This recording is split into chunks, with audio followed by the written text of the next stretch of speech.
Before you ask if I'm pissed off, I'm not mad, I'm not sad, I'm just very, very, very, very, very, very, very disappointed.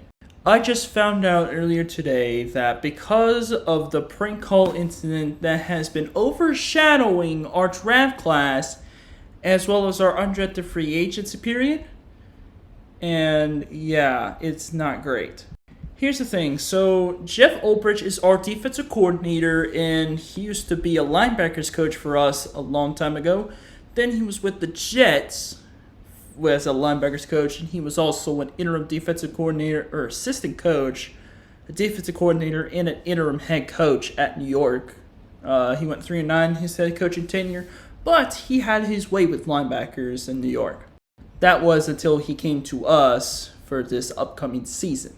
But his son Jax may have pulled off one of the biggest moments of absolute idiocracy we've ever had in Falcons history. I think you guys already know, but let me tell you something. So, I think it was like during round 2 or 3 or something like that, Jeff Ulbrich's son Jax, yeah, I just found out it was Jax Ulbrich, that was the one that did the whole incident. He was responsible for sneaking onto his dad's iPad. I don't know how the fuck that was unlocked. I don't know how he knew the password. Jeff probably told him about the password, and he just inputted it in. And he found Shedeur Sanders' number somehow. Then he pretended to be Saints GM Mickey Loomis and told Shedeur that they were drafting him, and then moments later he backed out saying, "You're gonna have to wait a little longer." First of all, that was fucking stupid. Don't you fucking ever do that again, Jax. And you know what I just found out? Because of this incident, the Atlanta Falcons, the franchise, got fined $250,000, $250,000 for this incident. Jeff Ulbrich, the defensive coordinator, got fined $100K. Imagine being a 21-year-old and costing your dad $100,000 because you wanted to be funny. Hey, Jax, I got a question for you. Who's laughing now, jackass? That's not the only thing I'm pissed off at. It's about how much that this incident, along with the trade that got us James Pierce, is overshadowing our draft class. Dude, it's not even necessary to talk about the trade more often than the players that we got. This is supposed to be our draft class dreams coming true, like a celebration of that happening, but instead it's overshadowed by this bullshit. This goes out to all analysts of all networks. Can you not talk about stuff that is so pointless because it was resolved so quickly? I'm talking about the prank call incident. And then don't talk about the fucking trade that netted us a top 10 talent. And don't even talk about the draft class or the undrafted free agency. That brings me to Scooter Magruder. Yep, you knew this was coming. If you saw my comment on his latest entry, you know where this is going. So if you know Scooter Magruder, he is a multi-sport fan that is widely popular around the world. He's also a part of a group I will not mention. I'm just going to put their link, or that group's link, at least a channel, in the pinned comment, just so you guys can check them out, because they're fucking awesome. Like, dude, those guys are absolutely amazing. Especially Scooter. He's a religious guy, I'm a religious guy. We got something in common, so I'm actually cool with him. One thing I'm not cool with is the fact that he posted yesterday edition of the 2025 NFL Draft called Cooking or Cooked. It's not what you're thinking. This is basically a judgment of whether teams were cooking during the draft period or they are cooked during the draft period.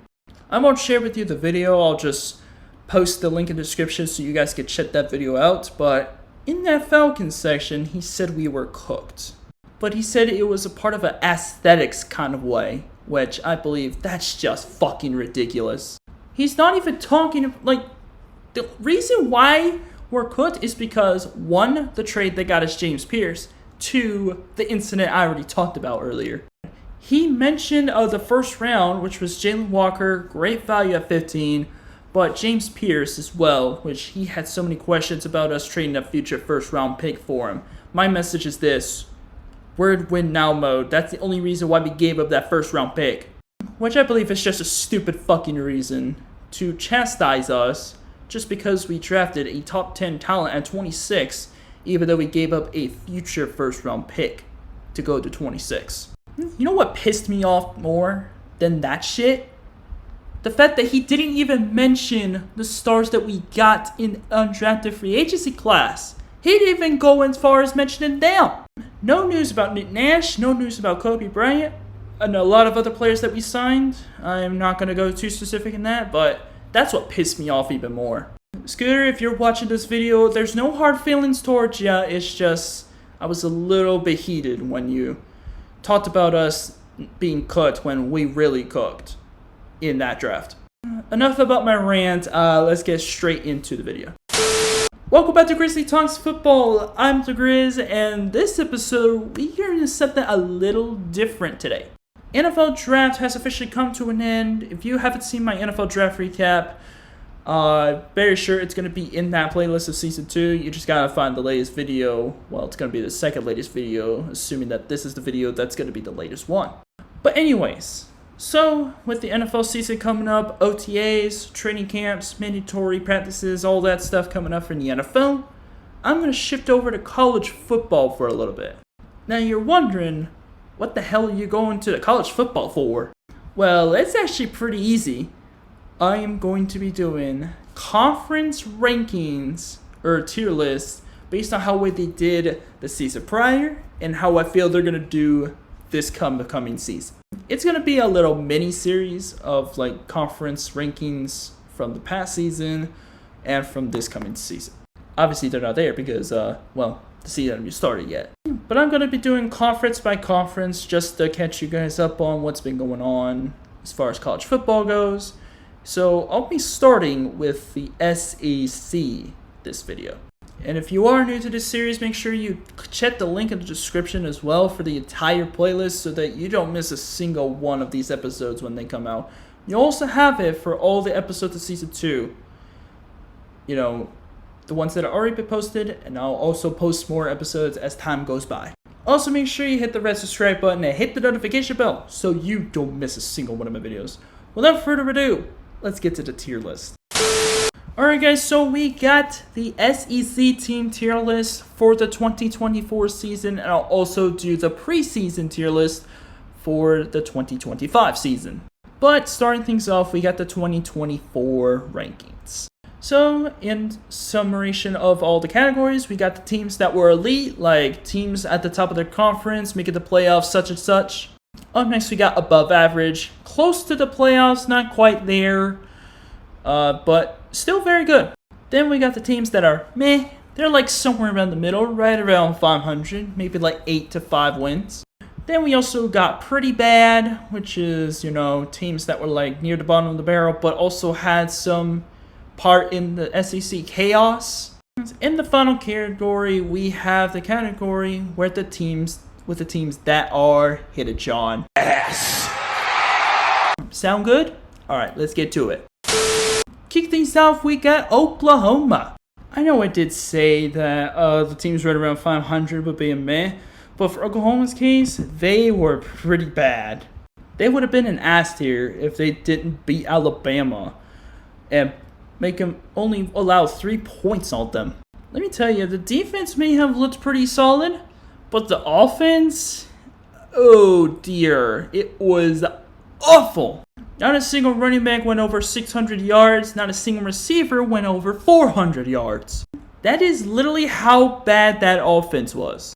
I will say they played a pretty tough SEC schedule. I think it was like 5 ranked opponents. Yeah, it was like 5 ranked opponents. They almost lost to Houston as well. What the hell? If they lost to Houston, they wouldn't have made even a bowl game. But then, you know why they were 6-7? Because he lost to fucking Navy in the Armed Forces Bowl. Yeah, a former powerhouse program lost to the Naval Academy. Now, don't get me wrong, Navy had a pretty good season, especially upsetting a then-ranked Army team this year. But Oklahoma should have smoked these guys, but we should have expected it when it was Oklahoma's offense that was taking the field. I have a feeling that Coach Venables is going to be on the hot seat this upcoming season. And if he doesn't get it done, like if he doesn't get Oklahoma back to where they used to be, which is competing for a playoff spot, maybe competing for a conference championship, then he probably is on his way out. Moving on, we got Texas. Cue it. Elite.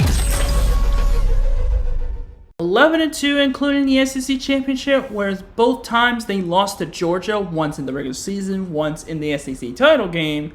Then they made the playoff, actually. I mean, come on, they were the 5 seed in the playoff. They were really, really good. Then they also made it to the semifinals, where they ultimately lost to the national champions, the Ohio State Buckeyes. Quinn Ewers had a solid season. You know, he had 3,500 yards, 31 touchdowns, 12 interceptions. Arch Manning is looking like a promising star at Texas. Obviously, leading rusher is Quinn Wisner with just over 1,000 yards and 5 touchdowns. And also on the receiving core, it's led by Matthew Golden, a first-round pick to the Green Bay Packers, just under 1,000 yards and 9 receiving touchdowns. And then you also got 2 players with 5 interceptions, Jahdae Barron, who was a first-round pick to the Broncos, and Andrew Mukuba, who was also drafted in this year's draft. This team beat a top 10 Michigan team in the Big House. They also beat Oklahoma in the Cotton Bowl, or in Dallas, wherever they decided to play the Red River rivalry. They did have some close games with Texas A&M and Vandy, but all in all, Texas was one of the better teams in the SEC in their first year. Great job, Longhorns. You got a great future ahead of you. Also, shout out to Steve Sarkisian, former BYU quarterback. He has been a great head coach for the Longhorns. Up next, we got Alabama. Bama fans, if you take offense to this, I don't blame you, but y'all are fucking clowns. Seriously, like, you guys were at 9-3. You thought that losing to Vandy, Tennessee, and Oklahoma was better than the only regular season loss being to BYU Cougars, and then also losing the ACC championship. Are you fucking serious? Play close to South Florida for 3 fucking quarters. Lost to Vanderbilt as the number 1 team in the country. Then put up 3 points against a struggling Oklahoma offense. And to top it off, y'all lost to Michigan in the ReliaQuest Bowl. I mean, don't get me wrong, Jalen Milroe actually had a pretty decent season. I mean, he had 2,800 yards, 16 touchdowns, 11 picks through the air. But he also had 20 touchdowns on the ground. Jesus. Ryan Williams looking like a monster. Jeremy Bernard, I'm not sure if he was drafted or not. I don't think he was. Yeah, he's a junior, so he's going to be still playing next year. Jahad Campbell on defense was a first-round pick. I mean, this team looked good on paper. But look, guys, I'm not blaming Alabama for this. I'm blaming their athletic director and also Paul Feinbaum and Kurt Hurstby trying to campaign for Alabama to get in the playoff. Like, dude, that's not your call. The committee felt that SMU had a better resume than Alabama, and so the Mustangs got the final spot, and Bama was left with a bitter taste in their mouth as they lost to Michigan, of all teams. First year without Saban, already a complete train wreck. I expect this to go even more downhill next year. Up next, we got Georgia. Cue it. Elite. 11-2 with the SEC title in their grasp. Unfortunately, they did lose early in the playoffs to Notre Dame in the Sugar Bowl. But besides that horrible game where Carson Beck was injured and Gunnar Stockton had to come into the game, they had a really good season. Sure, they lost to Alabama and they also lost to Ole Miss for the first time in a while, but they still had some good highs as well. Beat a Clemson team that made the playoff by 31 points, beat a then number 1 Texas, and then number 2 Texas. They also beat a top 10 Tennessee team this year. Sure, they had close games against Kentucky and Georgia Tech. What? Oh yeah, they allowed 31 points to Mississippi State. Are you serious? But disregarding that, Georgia still was probably the best SEC team out there, even though they didn't make it even past the second round. Honestly, it's basically just the offensive coordinator sucks at his job. I mean, Come on now. Carson Beck is not that bad. Like 3,500 yards, 28 touchdowns, 12 interceptions. No running back went over 700 yards, sadly. Arian Smith was the leading receiver with 800 yards on 48 catches and 4 touchdowns. Interesting. The defense is inexplainable because a lot of Georgia defenders went in the early rounds, and I mean a lot of them. This includes Jalen Walker, Michael Williams, and also Malachi Starks. Let me tell you, Kirby Smart is definitely the best head coach in this modern era without Saban, and it really goes to show across this season.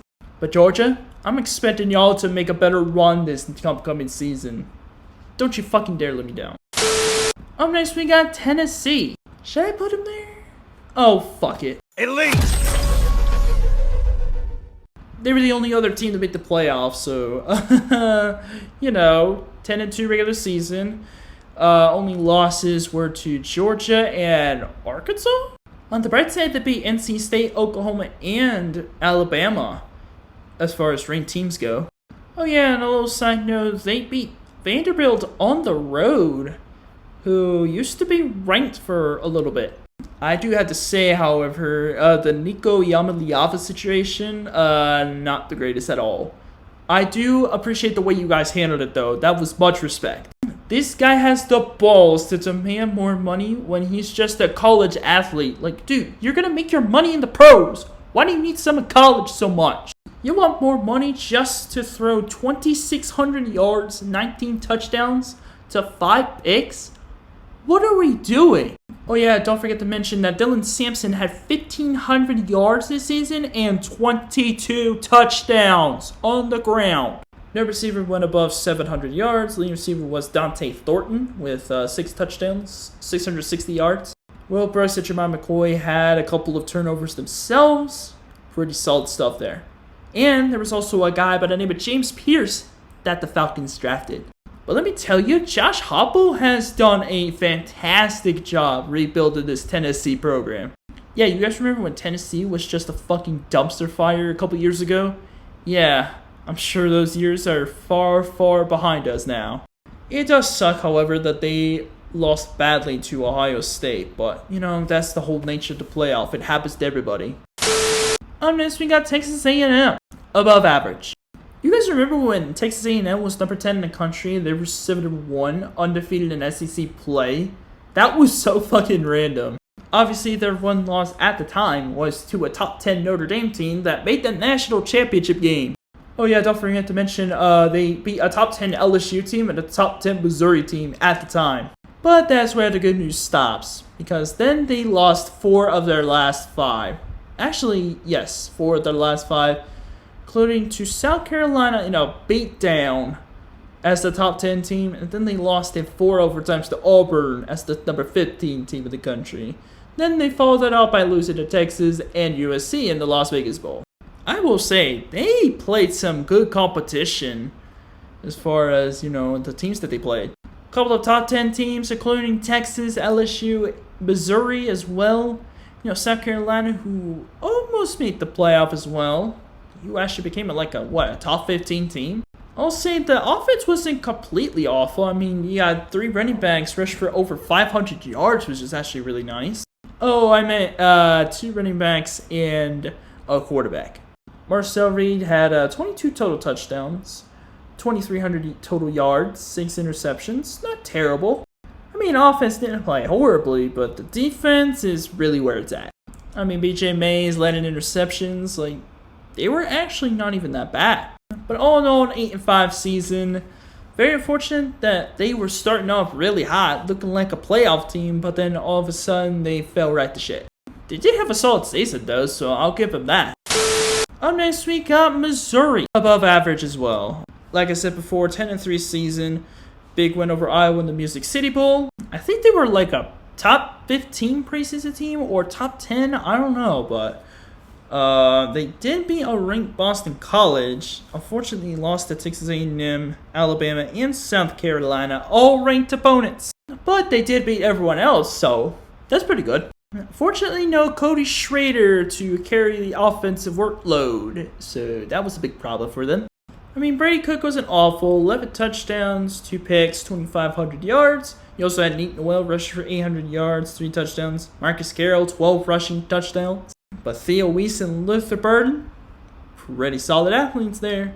880 yards on 60 catches for Weiss, and Burden, 600 yards, 6 touchdowns.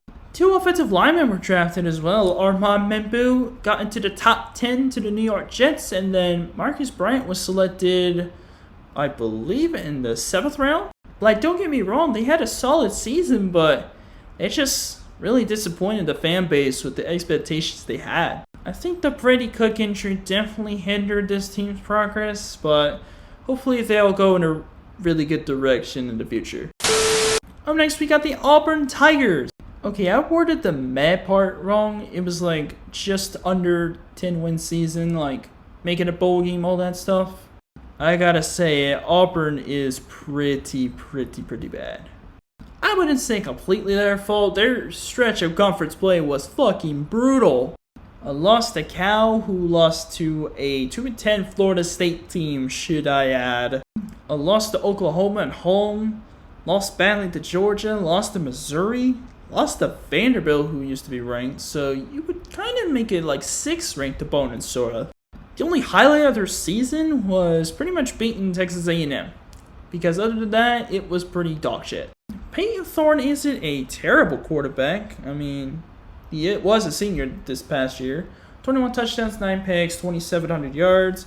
You obviously had Jarquez Hunter with 1,200 rushing yards and 8 touchdowns. And then Keandre Lambert-Smith had just under 1,000 yards and 8 touchdowns as well. Oh yeah, both of those players that I mentioned, Hunter and Lambert-Smith, they both got drafted to the Rant to LA teams, along with Jalen McLeod, who goes to Jacksonville. Auburn had some good talent this year, it's just they were just extremely disappointing for an SEC team. Up next, we got LSU. I mean, they were pretty meh. I mean, I know they had 9 wins, but not very impressive if you look at it.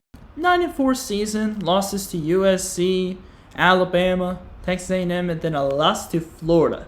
On the bright side, you controversially beat South Carolina, and you also beat a top 10 Ole Miss team, so honestly, it kind of balances out.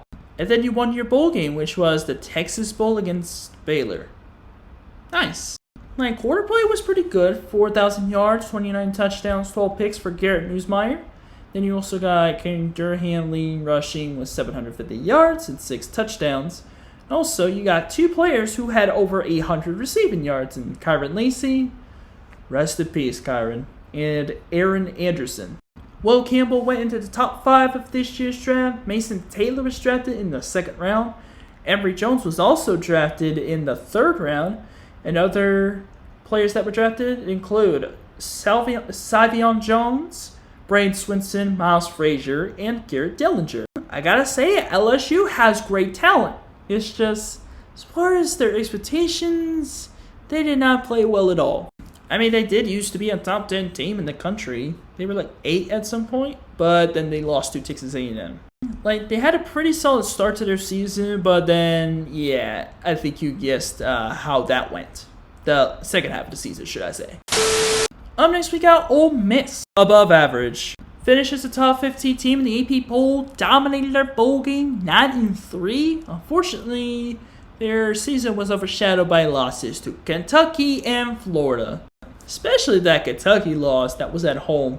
How the hell did you lose to the Wildcats in Augsburg? Preseason top 10 team, they kind of finished right around where people would expect them to finish. I think they were like number 6 to start the year. Then they ended up at number 11. Oh yeah, and they also lost to LSU in overtime at LSU, so that was pretty nice as well. But they did beat a top 3 Georgia team this season, which is great news for them. Finished the season with 10 wins. You know, dominated bowl game like I just said against a 9-win Duke team. What the hell? I looked at their schedule and it looks like it's going to be easy except for Georgia and LSU in my opinion. A very normal season for Jackson Dart. 4,300 yards, 29 touchdowns, 6 interceptions. You know, Harry Parrish had 10 touchdowns, but that's not what this offense was thrived on. It was receiving. Or rather, through the year. 3 players with over 800 yards. Trey Harris with 1,000 yards, 7 touchdowns. Jordan Watkins, 900 yards, 9 touchdowns. You also had Caden Lee just under 900 yards with 2 touchdowns. This kind of sort of air raid offense that Lane Kiffin had at Ole Miss, pretty solid. I just hate that this team has a freaking clown for a head coach. Saying the SEC is in a different league than the NCAA? Like all the other conferences? Yeah, everybody shut them up for that one. They had a couple of drafted players, including Walter Nolan, who went 16th overall to the Cardinals, Jackson Dart, quarterback, who went to the Giants 25th overall. Also, Trey Harris and Trey Amos, who went in the 2nd round. Prince Umamilan, who went in the 3rd round. There also was Jordan Watkins, Chris Paul, who was a very underrated linebacker, who I think can make a big impact for the Rams, and J.J. Pegas. I definitely butchered that one, to the Raiders. Ole Miss had a great team this year, but as far as how the future looks, quarterback's going to be a question mark for me, but I expect this team to go at least 8 wins this next year. Up next, we got Mississippi State. Ass. I mean, they were legit the only ass team here. Did not win a single game in conference play. Did not win a single game against FBS teams if you don't include UMass. Also, why the fuck is UMass still an FBS team? Dude, that was a major mistake. Like, dude, they have not been good at all. There really isn't much to say about this team. This team was just fucking dog shit. Only guys really I was impressed with on offense was Devon Booth at running back, 750 yards, 5 touchdowns, and I guess Kevin Coleman, 900 yards, 6 touchdowns. Oh yeah, and guess what? Nobody was drafted from this college. Not surprised. If their schedule's not going to get any easier, I'm expecting them not to be very competitive at all, again. Next, we got the Florida Gators. What a tough schedule that they had. I'm just going to put them in the meh. I put them in above average if they didn't have that absolute forest fire of a schedule. They did lose to their in-state rival Miami at the beginning of the season. Then they ended up losing to Texas A&M, who used to be ranked to the top 10. Tennessee, who made the playoff. Georgia, Texas. But then they beat LSU and Ole Miss. Well, at least this schedule can't be any harder than what we just witnessed this past season from Florida. I saw that Graham Mertz was drafted in like the 7th round to the Texans or something. Or maybe it was the 6th round, I don't know. But DJ Lagway is looking like a future stud for Florida. Then you also got Montrell Johnson, who was drafted. There was also Elijah Badger as well, late in receiving. 2 players with over 700 yards, which is pretty solid. A Florida player didn't get drafted until the 4th round, but drafted players were Jason Marshall, Cam Jackson, Shamir Dyke, Triquez Bridges, Jeremy Crenshaw, punter, and Shamar James. With how Florida and Billy Napier handled that tough schedule, I feel like they're going to make another bowl game and maybe get about 8 wins this upcoming season. Up next, we got Arkansas. Yeah, they were pretty bad, I'm not going to lie. 7-6. They did get a big win over Tennessee, but every other ranked opponent they played against, they lost. Not exactly their fault. Their schedule was brutal as hell. Won a lot of the games that they were supposed to win. Lost most of the games they were supposed to lose. But yeah, to top it off, they won the Liberty Bowl. Luckily for Arkansas, I don't think Taylor Green was complete dog shit. I mean, 15 touchdowns, 3,000 yards to 9 picks isn't complete ass. 2 rushers with 600 total yards. That was Taylor Green, the quarterback. And also to Quentin Jackson, who had 15 rushing touchdowns. But how about Andrew Armstrong with over 1,000 yards? For some reason, only 2 players were drafted from Arkansas. Isaac Teslov, wide receiver from Arkansas, and Landon Jackson, an edge rusher. As far as Arkansas's upcoming schedule, it's going to be a lot tougher than people think, which is not great. I expect it to be like around the middle pack as well again. Next, we got South Carolina, above average. Let's be honest, that was a very good season for South Carolina. But let me tell you something. This South Carolina team could have beaten 5 ranked opponents if everything went their way. They got screwed out of the LSU game, got beat bad by Ole Miss, lost in heartbreaking fashion to Alabama, beat a top 10 A&M team, beat Missouri, beat Vandy, also beat a top 15 Clemson team. Unfortunately, they did lose to Illinois, but they had a lot of highs. Defense was playing well. Lenore Sellers looks like a future great player in South Carolina. I do think this team is in good hands. Speaking of Lenore Sellers, he had 25 total touchdowns, 3,000 total yards, only 7 picks this season.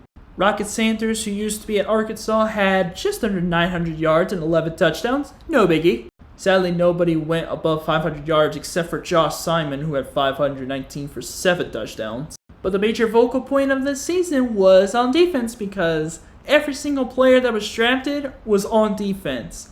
Nicky Mamori to Seattle in the second round, TJ Sanders in the second round to the Bills, Demetrius Knight also in the second round. There was also Kyle Kennard and Tonka Hemingway. Not a completely awful schedule, but it's going to be pretty difficult to repeat the success they had this past season.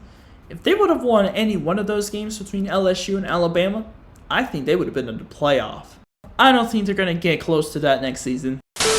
Up next, we got Kentucky. Yeah, they were pretty bad this season. They did go 4-8, probably could have went 5-7 if they would have just beaten Georgia. Bad loss to a top 20 South Carolina. Did beat Ole Miss though, but then lost to Vandy, Florida, Auburn, and Tennessee, 4 straight games in SEC play. Yeah, Kentucky lost 6 of their last 7 games. Not great at all. Well, who cares? At least their defense played well. Yeah, unfortunately their offense was pretty bad. Only player I can really be proud of on offense is, I would suppose, Dane Key with 700 yards and 2 touchdowns. Yeah, no surprise every drafted player was on defense. Deion Walker to the Bills and Maxwell Hairston to the Bills. And Hairston was a first-round pick. Not a favorable schedule, to say the least. They'd be lucky to make a bowl game with Mark Stoops still as their coach. And the final team we have is Vanderbilt. I know all y'all in the comments are going to say they were above average, but I gotta be fair, they were meh this year. Winning record for the first time in quite a bit, make their first bowl game since 2018. It was a pretty good year for Vandy fans. Played close to every ranked team they played this year, even beat number 1 Alabama at the time. In Vandy standards, this was a very good season. Oh yeah, they also won the Birmingham Bowl. And I saw Vanderbilt's schedule, it's a lot easier than we would have expected. Diego Pavia balled out. He's going to be staying in Vanderbilt for the next season. 20 touchdowns, 3,000 total yards, 28 total touchdowns, only 4 picks. Oh yeah, I forgot to mention, we also signed Quincy Skinner at wide receiver at Vanderbilt as an undrafted free agent, so that's pretty cool, as far as the Falcons go. And only one player for Vanderbilt was drafted this year, Julian Ashby, interior offensive lineman that went to the Patriots. But don't get me wrong, Vanderbilt is no stranger to producing Super Bowl champions. I mean, Orrin Burks is on Philadelphia right now at the time, and he actually won a Super Bowl. And I will say, he actually played pretty decently. And now we have our 2025 SEC predictions. Basically, how well I feel that every SEC team will do this upcoming season. We're kicking things off the way we started with Oklahoma. Yeah, by the way, shout out to Billy Bowman. I forgot to mention him. The Falcons drafted Billy Bowman in the 4th round. He was also the guy that got a 100-yard pick 6 against Jake Retzloff. Brings back great memories, doesn't it? Anyways, as far as how I think their season will go, I think 5-7 will be more respectable. They got a very tough SEC schedule. They got to play against playoff-bound teams like Texas, South Carolina, Ole Miss, Tennessee, Bama. Yep. This is not going to be a great ride for Oklahoma as far as smooth sailing goes. It's going to be very bumpy. John Mateer is expected to be their new quarterback, but not sure how he's going to fit in Venables' offense. I will say that Oklahoma used the transfer portal well. He also got a couple of 4-star high school players, but let's be honest, a star rating is just a rating. Once you're in college, that rating is gone. Up next, we got Texas. Easily contenders this year. Easy. They're kicking off their season against Ohio State, I believe in Columbus. I'm not exactly sure. I need to fact check that. Yep, it's in Columbus. Texas does avoid Bama this year. They do not avoid Georgia, however. I'll say maybe 10-2 with losses to both those two teams. Because Texas in the SEC is currently 0-2 against Georgia. I expect it to be 0-3 at the end of the year. But that doesn't mean they're not contenders, because every other game, they should win easily. Arch Manning is going to be the starting quarterback, and he is sure to have a great future, as he is projected to be the first overall pick in the 2026 NFL Draft. I'm excited to see where this goes. Did I also forget to mention that Quinn Weisner is also a sophomore? He's coming back, so that rushing attack should be taken care of as well. This is going to be a very good offense. The defense could be a question mark, but I trust that Steve Sarkisian can get that all sorted out. Up next, I got Alabama. Bama fans, plug your ears, because I'm going to say 7 wins is where I'm at right now with this team. It's literally just because Nick Saban left, and I'm very sure Kellen DeBoer is not as good of a coach as he has been advertised by a lot of Bama fans. After barely missing the playoffs and losing to Michigan in the ReliaQuest Bowl, it's going to be a different era here. I gotta tell every Bama fan this. The downfall of Bama is inevitable. Please, just wait for the inevitable to happen. Now, who will they lose to? Well, I could see them losing to Florida State at the beginning of the year. Lose to Georgia, lose to Vanderbilt again in Tuscaloosa.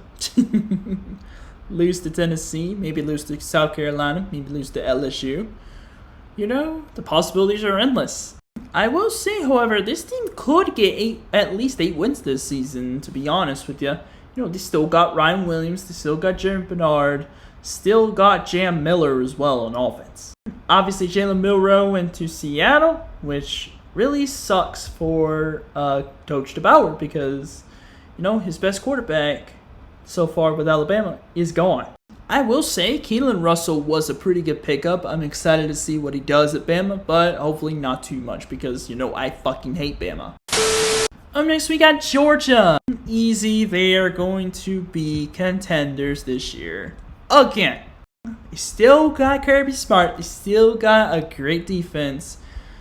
It's just the offense is going to be the biggest question mark here. Because now Trevor Etienne is gone. But looking at Georgia's schedule, this is a schedule where I could see Georgia winning at least 10 games here and competing for an SEC title. But only time will tell. Maybe Georgia declines. Maybe they go better to go 12-0. Who knows? Up next, we got Tennessee. Dude, I'm stuck between 9 and 10 wins for Tennessee. I guess I can go 9-3 here for Tennessee. Josh Heupel's a good coach. Unfortunately, the Nico Iamaleava situation went down south. I'm glad they handled it very well. It's just who's going to be quarterback for the Volunteers now? Right now, it's looking like it's going to be between Joey Aguilar, a former quarterback at UCLA, and Gaston Moore, who was backing up Iamaleava just this past season. Oh yeah, and also forgot to mention Dylan Sampson's gone, so running back's also a big question mark as well. Squirrel White was a starting receiver for Tennessee. What the hell? I still think this Tennessee team can do very well this season. Up next, we got Texas A&M. This is either an 8-win team or a 7-win team. No in between. Stretch of easy games except for Notre Dame in the first 5. And then the real competition starts. Except for Sanford, of course. I am definitely expecting Texas A&M to make another bowl game this upcoming season. Unfortunately, they probably won't be as good as advertised. I sure do hope they get at least 8 wins, but I'm not betting on it. Texas A&M lost 2 of their edge rushers as well, including Shamar Stewart, who I do not believe is going to be a great player. It's just my honest opinion, though. Sure hope Marcel Reed can do well with that offense, because if he doesn't, the Aggies could be in big trouble. Up next, I got Missouri. They fucking lucked out with that schedule. I'm going to say 7-5, though. Obviously, I think they're going to come back down to earth, and without Brady Cook leading the offense, I do not see how Missouri's going to recover from that. Oh yeah, and they also lost their stud receiver, Luther Burden, as well. And a couple bit of their offensive line. Oh, Drew Pine's their next quarterback. Interesting. I will say, however, Missouri did use the transfer portal well, so maybe they can prove me wrong and maybe get another at least 8-win season. Who knows? Up next, we got Auburn, another team that lucked out with their fucking schedule. I think I'm just going to say 7-5 and leave it at that. Maybe 8-4. Maybe I should have put 6 to 8 wins for very good instead. There we go. I think that is much better. So maybe Missouri goes 8-4. Texas A&M maybe goes 8-4 again. Auburn goes 7-5 as well as Bama. They really do got a great future with their upcoming recruiting class that's supposed to take over the entire NCAA, including the SEC. But they also got a pretty decent transfer portal, including getting Eric Singleton from Georgia Tech, which I was a little disappointed with. Wait, did they get a new quarterback? They did. Jackson Arnold! Blech! Auburn's definitely going mid-table with Hugh Freeze. Up next, we got LSU Tigers.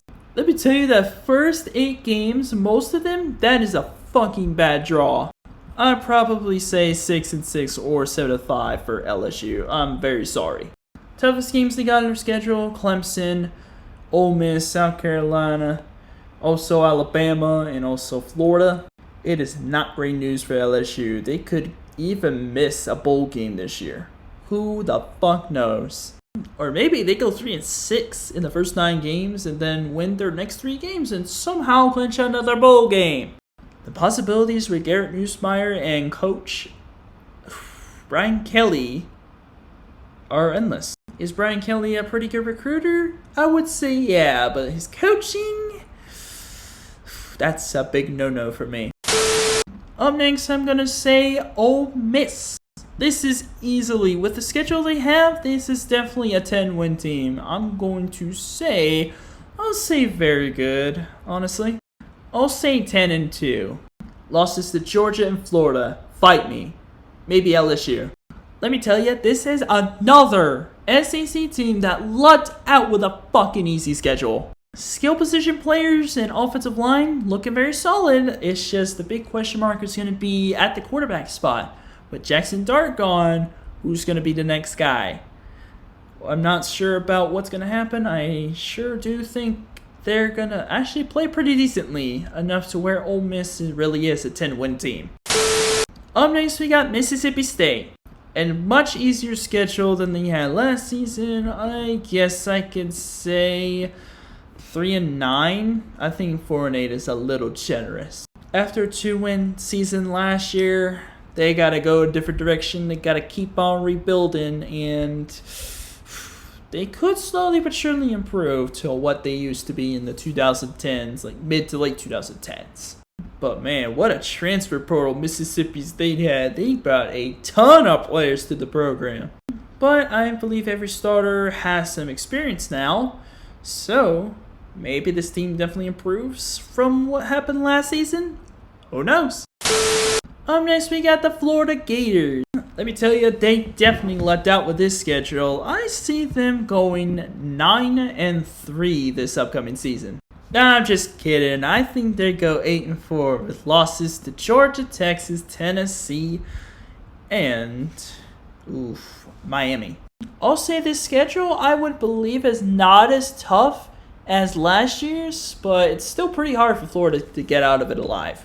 DJ Lagway is returning, so he might be a pretty decent quarterback for years to come for the Gators.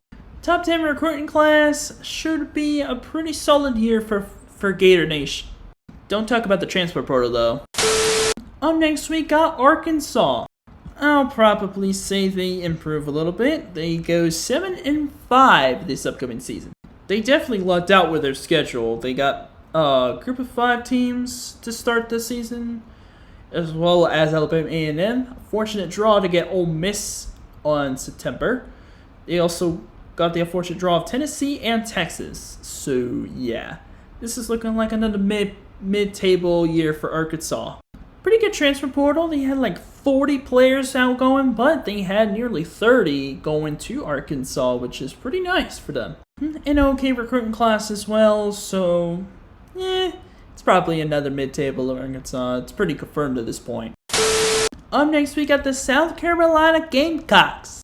This is definitely another 9-3 season for me. I think these guys have a potential to be a top 5 team in the conference. They kicked their season off against Virginia Tech. They also had to play, oh boy, Alabama, Ole Miss, Clemson, and Missouri, which is not terrible at all. Well, Lenore Sellers is coming back, so maybe he goes off and becomes a Heisman hopeful that people are expecting this season. Defense lost a couple pieces, which could be a big concern. I think South Carolina has what it takes to hang with the big boys, if you know what I mean. A pretty good recruiting class as well. This is looking pretty good for the Gamecocks right now. 2 teams left. Up next is Kentucky. Maybe right around the same mark as last year. I would say 5-7 this upcoming season. Definitely a bit easier schedule for Kentucky, so not much to worry about there. But the offense is a major concern for Kentucky because defense has been carrying that entire team this past cup season. But unfortunately, the offense was too terrible to even make a bowl game. Maybe Brock Vandagriff has a better season. I don't know. It depends on how Mark Stoops can use him. They had a pretty decent recruiting class as well, so I'm not expecting them to be complete dog shit. And finally, we got the Vanderbilt Commodores. Unfortunately, I gotta say it, they're gonna be like 7-5 this upcoming season. After what we saw last season, this is definitely a much easier schedule for Vanderbilt. So, especially with Diego Pavia at quarterback still, this team has some good direction they're going in under Clark Lee. Decent transfer portal, decent recruiting class. This is going to be in like a mid-table again for Vanderbilt. Unfortunately, this is the truth. Don't get your hopes up too high, Vandy, because, you know, you're still the same old Vanderbilt Commodores, as much as we hate to admit it. Anyways, that is going to do it for the SEC 2024 and 2025. Recap plus predictions. And that's going to do it for this episode of Grizzly Talks Football. If you like this episode, make sure you give this a big fat thumbs up. Make sure you hit the red subscribe button, hit the notification bell, so you don't miss a single one of my videos. This is the Grizz signing off for now. Until next time, I'll see you guys later. Peace!